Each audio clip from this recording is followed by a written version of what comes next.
Okay, I'm going to read this straight from Eric Hurst's 2017 NBER working paper because I promise it's real and not a screenshot from 4chan. Between 2000 and 2015, labor force participation among young men fell by 5 percentage points, and the increase in leisure time spent on gaming accounts for 20 to 30% of that decline.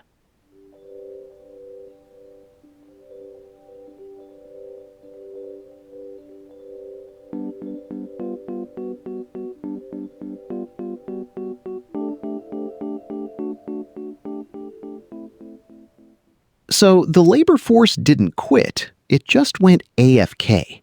The great gaming brain drain. The economy is so bad that young men would rather fight Melania for the 50th time than sit in a Zoom meeting about core competencies. And the paper blames the Xbox. It's not really blame, it's accounting. 20 to 30% is meaningful, but it means 70 to 80% is other stuff. The point is that games got really good exactly when entry-level wages cratered. The opportunity cost of staying home went way down. Have you seen gamer hands? They're not useless. They're optimized for pressing A to skip dialogue and panic rolling at the exact frame a boss swings. The labor market wants eye contact and Salesforce certifications. Gamer hands are honest about what they can't do. Right, but that's a deliberately bleak read.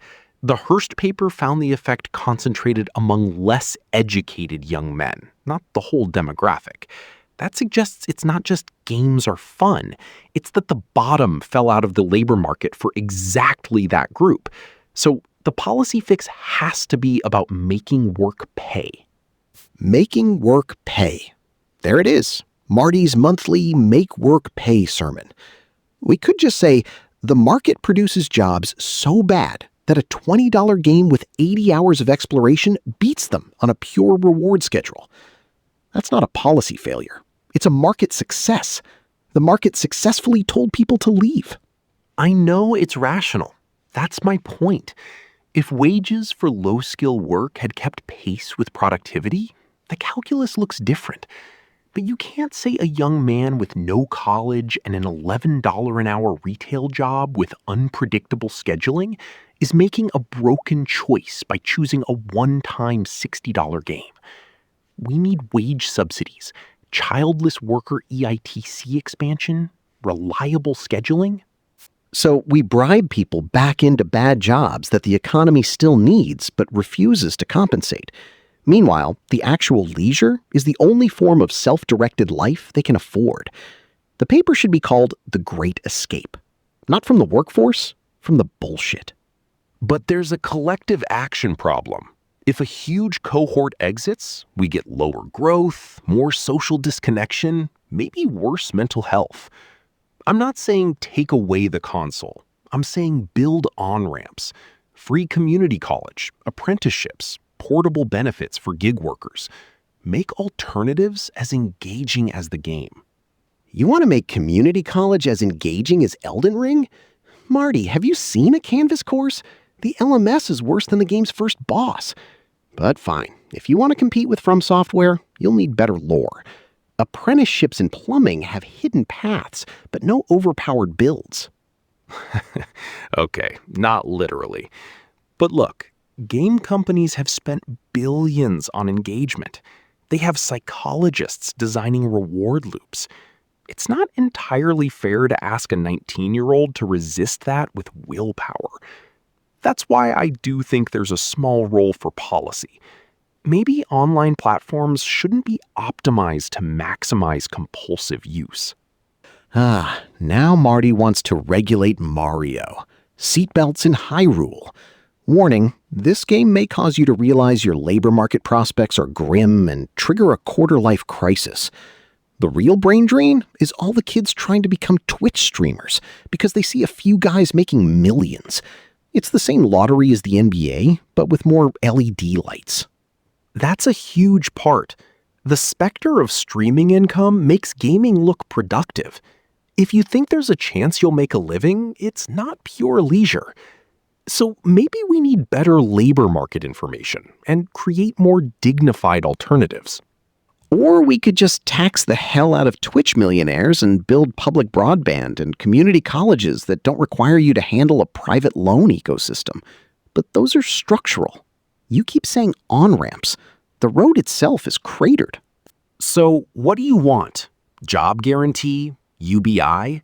Because if we do UBI, maybe more people will just play games. And that might be fine.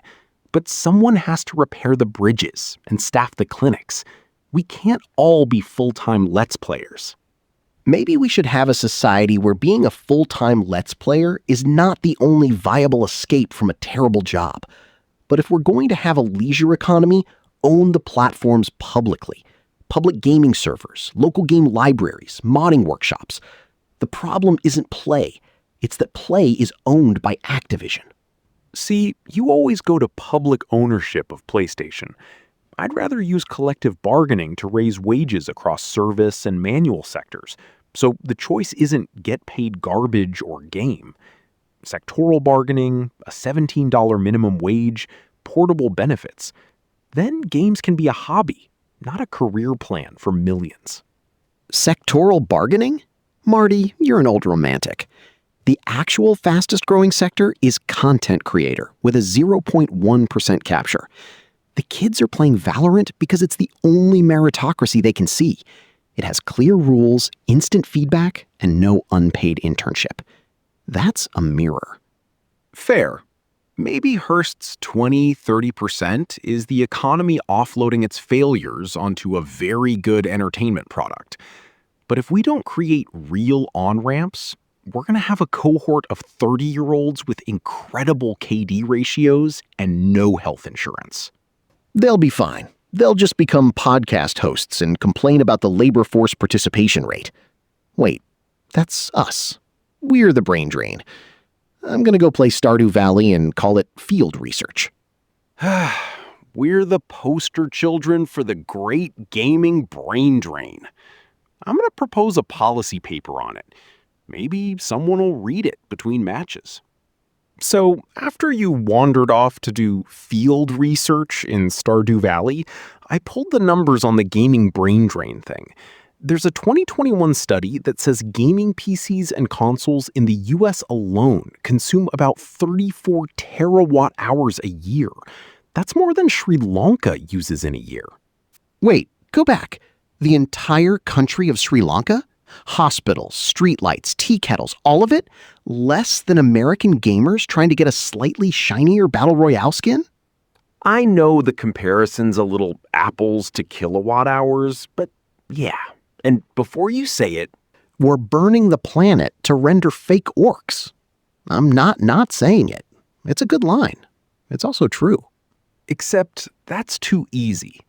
Gaming is also where an enormous amount of computing innovation gets subsidized. The same GPU architectures that render fake orcs are doing protein folding, climate modeling, AI training. You can't just carve out the fun part and call it waste. You can, when the fun part is a $1,500 graphics card pulling 400 watts so someone can watch a streamer's hair physics in real time. And efficiency gains never reduce total energy because the games just get more detailed. It's Jevons, but with ray tracing. Fair on Jevons, but that's not a gaming-specific problem. That's every sector. The answer is a carbon price and efficiency standards, not moralizing about how people spend their Tuesday nights. I'm not moralizing. I'm just pointing out the price tag is on the wrong bill. And then there's the other drain, the financial one. Microtransactions are basically a regressive tax on the dopamine vulnerable. Free-to-play mobile games make money off the same psychology as slot machines. That part, I think, is underregulated. We should at least know the odds in loot boxes, and platforms should have hard spending caps for minors. But a blanket ban feels like it kills a lot of legitimate indie games that need cosmetic upsells to survive. See, you want to put guardrails on the casino. I want to ask why the casino is the default business model for leisure. A free game that makes its money from a small number of whales is just price discrimination against people with poor impulse control. But the alternative is a $70 upfront game that only middle-class people can buy. A free-to-play game with optional cosmetics is at least accessible to someone who can't drop $70. The per-hour cost of a game can be cents. That math only works if you ignore the $400 console, the $60 annual online subscription, the broadband bill, and the electricity we just spent 5 minutes on. And the free game isn't free if it's built to extract hundreds from the 1% who can least afford it. It's a lottery sold as a meritocracy. So, what's the end game? Municipal gaming? Public libraries already lend games. Maybe we should treat gaming infrastructure like public recreation infrastructure.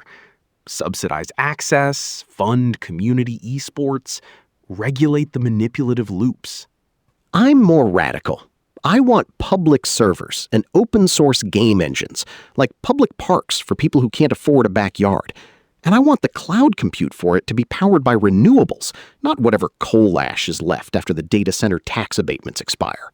Look at you, channeling your inner Scandinavian social democrat. Some of that I can get behind. But you're never going to sell a political coalition on "we're burning the planet to render fake orcs." It'll get clipped and you'll be the video games are bad guy. Good. I'll go on Fox News and say it between segments about caravans. The line should be, "We're burning the planet to render fake orcs and then charging teenagers for the privilege of paying to look at them." You're insufferable. But I do think the carbon point and the money point are connected. The same companies that push always online games and server-side rendering are the ones selling you the energy-intensive hardware and the virtual currency. It's a system designed to externalize cost and internalize profit. Now you're getting it. The console cycle is planned obsolescence for the sake of a hardware refresh. Every 5 years, we throw 1 million old consoles into a drawer because the new one has slightly better shadows. That's e-waste. That's rare earth mining. That's another data center in Northern Virginia.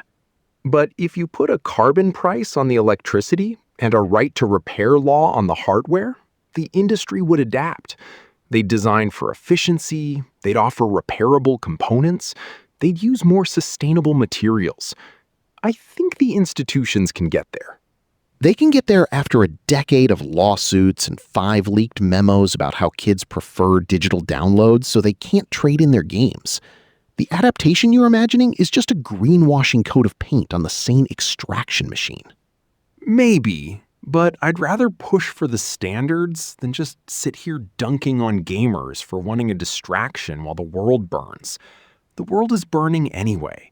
A little fake orc rendering is not the main accelerant. No, but it's a useful synecdoche. The thing you're pointing to, the distraction, is also a massive hidden cost, and the people paying it aren't the ones who own the platform. That's the whole bit, Marty. It's always the same bit.